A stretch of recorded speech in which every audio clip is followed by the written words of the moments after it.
So we weren't going to make this video because it's been like nearly a month, I suppose, at this Very stage. late. It is probably one of the most requested videos I think we've ever had on the channel, especially for a show that's like weeks and weeks ago. Surprisingly, it was very controversial. Very. I didn't expect that from Show Classic, to be honest. No, strongest man on earth, as it Yes. is now known. Yes. We know that Rogue sometimes does these things where like we can We've had these couple of videos in the past. get a bit of drama out of them. Yeah, but this was very unexpected, and you'll see obviously as a couple of points that we're going to talk about throughout the video. Like, the one thing I will say now is that all, I suppose, the main YouTube channels, I suppose, that would be affiliated with the strongest man on earth, so you're talking Hafthor Bjornsson, Mitchell Hooper, the Stoltman brothers, Shaw Strength mainly, have all put out their videos describing what the controversy and the roundups of what they would have thought of the strongest man on earth. Now, we've tried our best to keep an eye from the outside and not let any of these kind of interpret what our thoughts were on the show.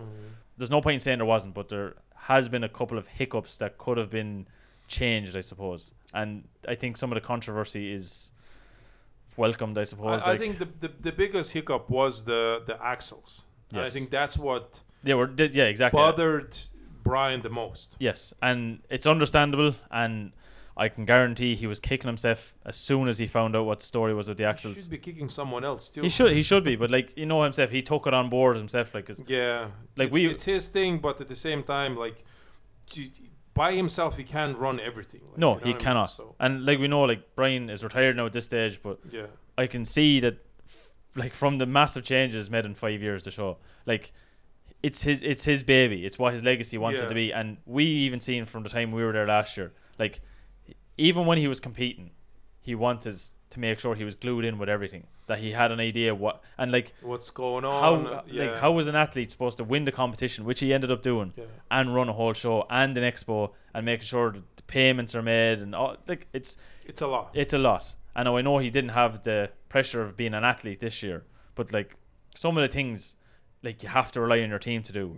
And I know, especially things like that axle, like it was, you would think it's like, it shouldn't be such a big mix up. But when it happened, I think Brian just his heart probably sank. That's it, because like, even though it could have been Joe or Tom or whatever, these are just random names, by the way, but it could have been just one of the background team that did it. But straight away, Brian's going to be like, right, the criticism is going to come out, be on him, and he's going to like it's going to eat him.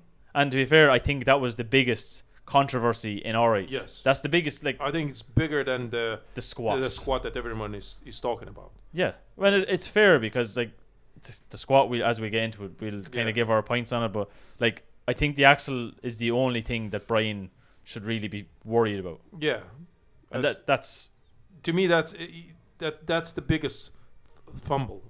Yeah, that's the word. Yeah.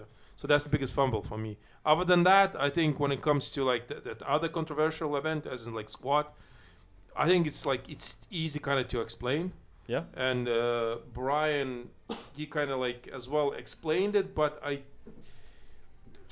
which way to put it? I think he was a bit controversial as well, the way he explained it. You know, he kind of went back on himself a little bit. Yeah, just a little bit, and we're gonna show where. Yeah. In a way, you know, again, it's not really a big deal, but he just, the way he said it and then contradicted himself a little bit. So I think we need just to explain that. Yeah. So I just going to start off first. So like, the very first event, the deadlift. So all we know, like, no suits, max deadlift, raw, all this. The one thing that Brian did explain is that there was some of the athletes weren't happy with some of the calls, but he did say in the video, he gave them all the rules. They knew exactly. So they knew from the side, they knew from the front where their hands were going to be. Very strict, yeah. And one of the rules that I thought was a bit strange, because it has been let away with in the past, is that when they're deadlifting, they knew where their thumb was supposed to be. They were told that their thumb had to be in a certain position. Mm-hmm. They had to grip the bar. The bar was not allowed to leave your hands and rely on the straps. Fine, 100%. Which is perfect. It's perfect. Yeah. And he even said himself that he thinks in the last couple of years that strongmen have been getting away with. We've seen that. Like, some athletes literally are relying on the straps. Yeah, just 8-figure straps, or even they manage to use normal straps. Can I name a name? We can name a couple of names. Yeah, Powered Wire. Yeah, Powered Wire is known for it. It's not a secret. Like, no. You know, you can see in his videos he's doing that. But like, so some like strongman organizations, like for example, Strongest Man on Earth, and Brian Shaw, he found a big issue with it. Yeah, you know, because he addressed it. He likes the idea of like strict refereeing. Yeah, he likes. He does. Which in like later events it could be contradictory, but look, that's just the way it is. But he was very adamant that strongmen, he feels like they were getting away with a bit of things for the last number of years, and we've had the issues in the past with refereeing, and we've made multiple videos about it. So I'm actually glad that was addressed. Yeah, 100%. And look, some people might have a problem with it, but that's just the way I think it is. Now, this is where we get into the first major issue, and we said it ourselves, it's the overhead medley. The major issue, the only glaring thing, was the axles being swapped. And he said himself there was a mark. They were very well made. Even when I see the videos, they were incredibly well made, well engineered. But just the markings on them probably could have been a bit better. That's his only criticism of it. Yeah, and they were swapped. Yeah. There's no other way. There's no point in going any further. And as competition went on and they realized the mistake, they fixed it. And I think it was fair what they did as well with the athletes. They allowed them to go after the laws, basically, you know. So which is kind of like as fair. Like how else can you? Yeah, how else can you do it? And it's one thing I do like as well is that Brian asked the athletes. He didn't make the decision himself. He went to every athlete. They decided to get it right. You can go afterwards. Perfect. Democracy. On to the next event then, we had the keg toss. Hafthor Bjornsson ended up setting a keg toss world record. Nothing more about it. No. I think that was one smoother run events. Thor was, in my opinion, was phenomenal in this competition. So winning 5 events out of 8. Yeah, and the only reason he kind of lost a lot of points was due to the overhead medley. But we know why. Yeah, we know why. Just look, it's just the way it is. His pec is not there, his shoulder is not there yet. But he's getting there though, fast. The next event then was the manhood stones. Now this was, from me, for someone who obviously I couldn't watch it. I didn't have the internet to watch it, but I couldn't get over the fact that half the field didn't do the stones. They were smooth stones, and then I think the biggest surprise was Tom. Yes. He straight away went for the heaviest one. He couldn't get that, and then he went down and just couldn't get any of them, basically. Yes. But like Brian made the point as well that he could see himself that the athletes weren't ready for it. You know what I mean? Like they didn't prepare as well. And even Mitchell Hooper said it himself. He feels that some of the athletes didn't prepare well. I was listening to Tom and his sort of take on what happened with the stone, and he kind of mentioned, I think he did like 2 videos on the Strongest Man on Earth. I think so at this stage, yeah. Yeah. So, and in the first one, he says maybe he will consider wearing sleeves from now on. Instead of the skin. Yeah, instead of the skin, yeah. And I was like, that's a good idea. Because Brian, most of his career, he was wearing sleeves. Taped up, sleeved, yeah. And I remember in 2013, Arnold Classic, where we had 245 kilo stone. And he managed to get 3 reps. I managed to get 1. Wow. Never after lifting 245. No, but all of us were wearing sleeves. And I think even Collabs, who managed to get 1 as well, I think even he had tape. So... But it makes sense. Like. Maybe Tom should really consider that. I know it looks maybe more impressive when you get out raw, no t-shirt, no sleeve, nothing. But like I think in this case, if he had sleeves, it would have been a bit better easier for him. Yeah. But as well, like especially knowing that Mitch Hooper did great in this event and Thor as well. Both of them were wearing sleeves. For guys that were like, I suppose. The biggest fear, I think, for all the athletes was Tom. Like everybody thought that, like, for someone that holds the record currently at the moment for the largest stone, like it would have made sense that he would have got the stone. But like when you see, like Brian even said himself, like that strongmen haven't had a heavy stone in like when is the last time there's ever been a thing in a show? I don't know.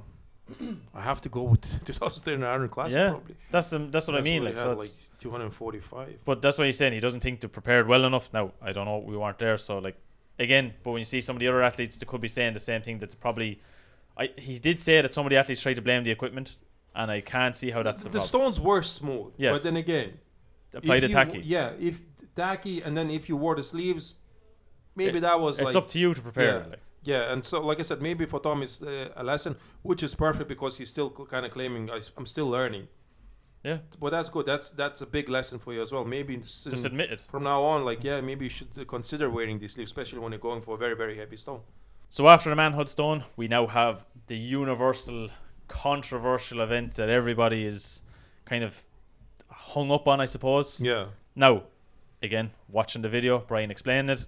Brian mentioned that the foot placement, the knee angle, the dropping point, and the position of the bar on the back were all pictured and noted. He then went on to say that as a strongman, when you're lifting it, you go from point A to point B, back to point A, and you don't really worry about your knee position or your hip position. Yes, you shouldn't worry, but if you emphasize all these three things, so it's on a ref then to say no lift, no lift, no lift. Yes. And it didn't happen with Mitch Hooper because he wasn't hitting the depth 100%. Like, you can't argue with that. He might have bottomed out and hit the pads or hit the mark. Yeah, no, he did that, but he didn't hit the depth when it comes to like they were measuring actually the hip angle. Yes, the angle and of your knee and your he wasn't hitting that. That's like, you can't argue with that. Yes, and if you're not hitting that and you hit it in the preparation, yes, what's that saying? So that means most likely when Mitch got measured, the bar was like on the top of his neck, basically, right? High bar, yeah. And there's a low bar. So when he start squatting, maybe his shoulder mobility got better. Yes. So the bar started to slide down, where it benefited him when it comes to hitting the depth. So you don't need to hit the depth anymore, because like if the bar slides down a good bit from being literally on your neck and then slides down to your traps, you get into a way different position. Yes, that's it. So he wasn't hitting the depth. You start hinging over. Yes, and stuff so like he's starting to do like good mornings, like which Brian Shaw is known for as well. Yeah, and emphasized good morning. Like 1 year, Brian managed to beat the clock with a squat, which is like, I was like, how is that possible? Yeah. It took him like minute and he really 15 seconds and a half. He slowed down and reps. like really low and like super heavy good mornings in my opinion. That's what's his squat. But again, like we said, like, so to us it's not really controversial. No. It's down to the referee more than anything, because like that, if you were hitting depth in the preparation of it and you're not hitting it in the event but everything looks right, there has to be one of three things that's so that I think the thing was just the bars just went down and to the traps, and so Mitchell emphasized it, I suppose. He used it to his advantage. Yes, like, you see, why? It's nothing to do with him. Literally nothing to do with Mitch Hooper.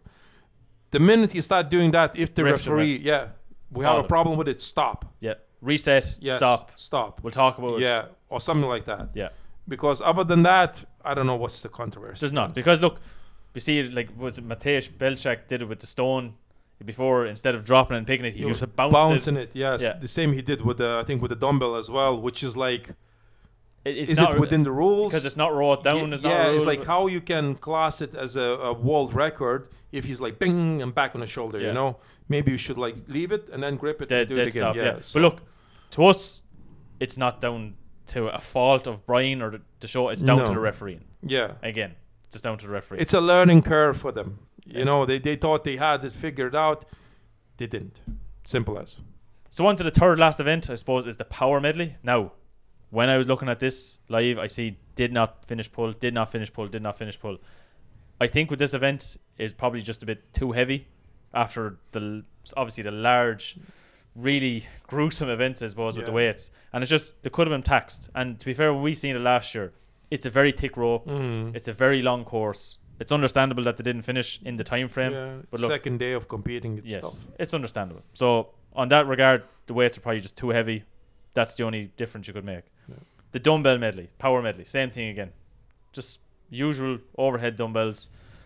I don't see any controversy with it, other than the same thing. People were just gassed, couldn't get the dumbbells into positions they wanted. Simple as. And then rounded off, we just had the fingers into power stairs medley.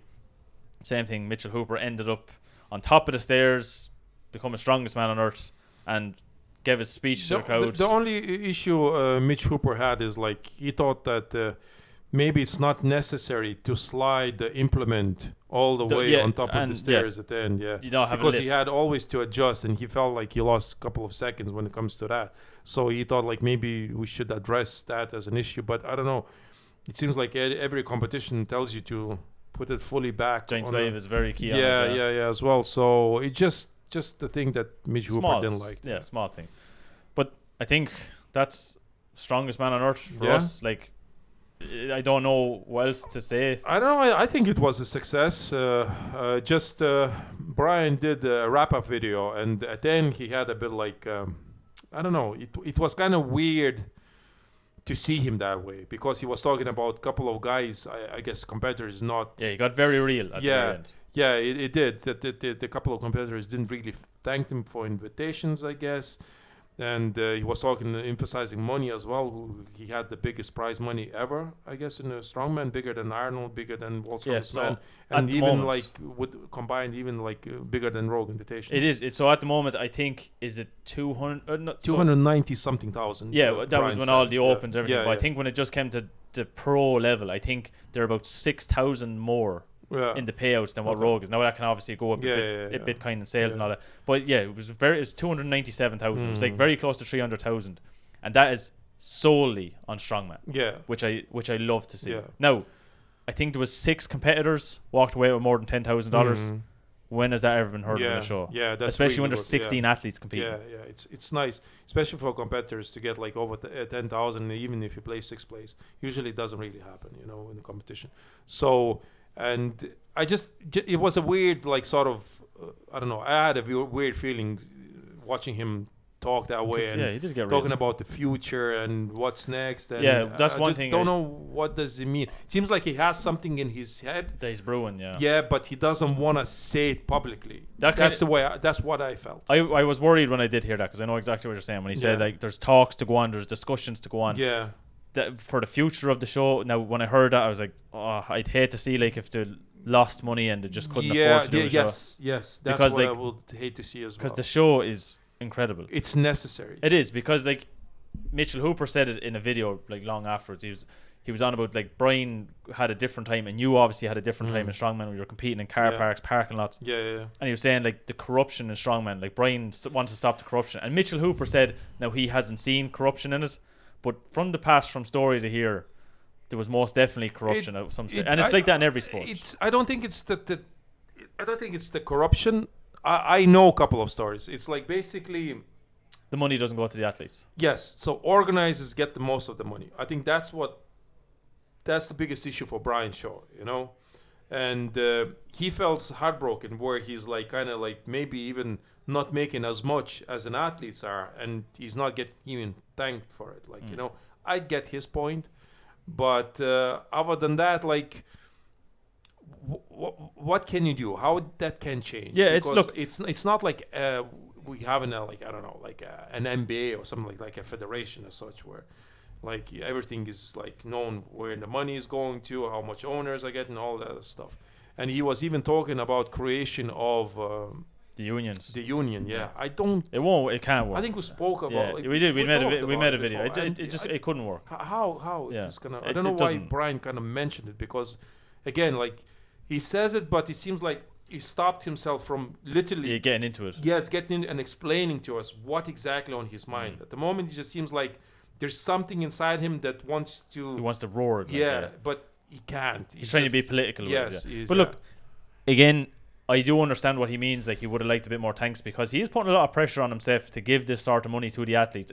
It's not on Mitchell Hooper, Tom Stoltman, and Hafthor Bjornsson. It's on Brian Shaw. It's on Brian Shaw. And to be fair, like, he's trying his best to give the most money, and he's putting himself up against the big corporation in Rogue.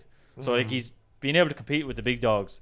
And like, again, me personally, as everyone that knows me, like, I say thanks for everything. I pay for something in a shop and I say thanks. And but it's just the way I am. Now, maybe there's some people are different. In Ireland, it's very common. It's very common. Yeah. I'm here 20 years and I still can't get used to it. Here's a pen. Yeah. I say thanks. Yeah, it's just weird. Yeah. Anyway, besides the point, but look, it is the strongest man on earth. Brian Shaw, obviously, at the very end, he did get a bit emotional. I don't think there's no point in saying he didn't, even though he didn't cry, I suppose. But you can see that he was a bit. There was something that he didn't really like, and I'd say in the next couple of months something will come out from it. I don't know. Hopefully not. Because hopefully, like, I want to see strongest man on earth. Forget about it. He said his piece, and hopefully it's just gonna grow bigger and bigger and bigger. Maybe he'll be able to expand his competition into, I don't know, other countries or other states. Yeah, in like America, the Arnold. And it's starting to look like that. Yeah. So that's the strongest man on earth 2024. Like, again, we've seen so many videos, controversies, people looking for us to review the show, and I think we did a fairly good in-depth analysis. Like we would say, we tried to look at as many videos, like we were saying, of controversies, get other people's opinions and try bring them, but keep an outside view on it. I think realistically, like people say, Hafthor Bjornsson got robbed of first place. When you look at the points, I don't think he really did. No, I don't think so. He needs just to improve his overhead. The overhead. The minute he improves his overhead, like from the looks of it, even if he had won the squat, and say Mitch had got second or third, he still wasn't going to win. No. Overhead is the biggest. Overhead is the problem. But look, again, refereeing is the problem.